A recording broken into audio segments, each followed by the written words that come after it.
viaggia indisturbata, le inomogeneità della materia vanno incontro al loro inesorabile destino di collasso gravitazionale.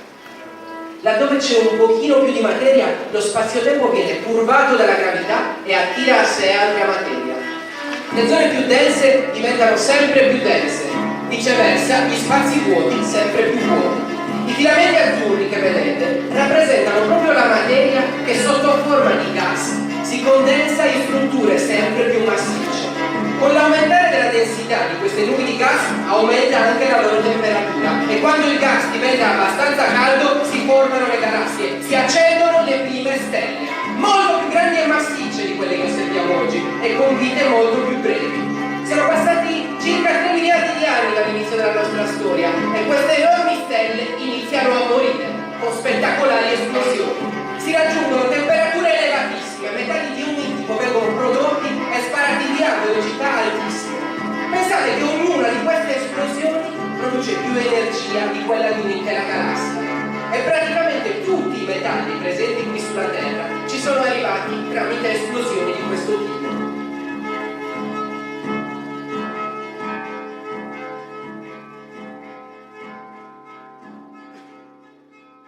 In più, c'erano quelli che con la scusa che erano delle famiglie numerose pretendevano perfino di appendere delle corde attraverso il punto per stendere la loro biancheria. C'è chi dice che queste fossero quasi sempre famiglie di immigrati. Come se noi altri fossimo lì da prima e loro fossero venuti dopo.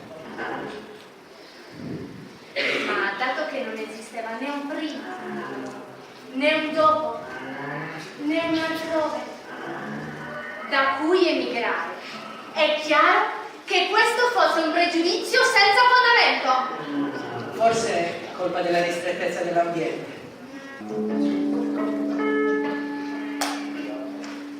Se solo avessi un po' di spazio, come mi piacerebbe preparare una bella panada di anguille.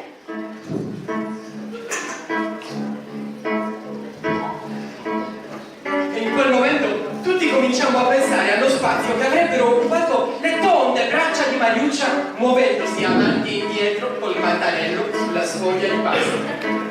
Pensiamo allo spazio che avrebbero occupato teglie di Plurgiones, chili di panzerotti, La farina e il grano per fare la farina e i campi per coltivare il grano e le montagne da cui scende l'acqua per irrigare i campi e mandorli e vitelli per fare il ramo. e allo stesso tempo quello spazio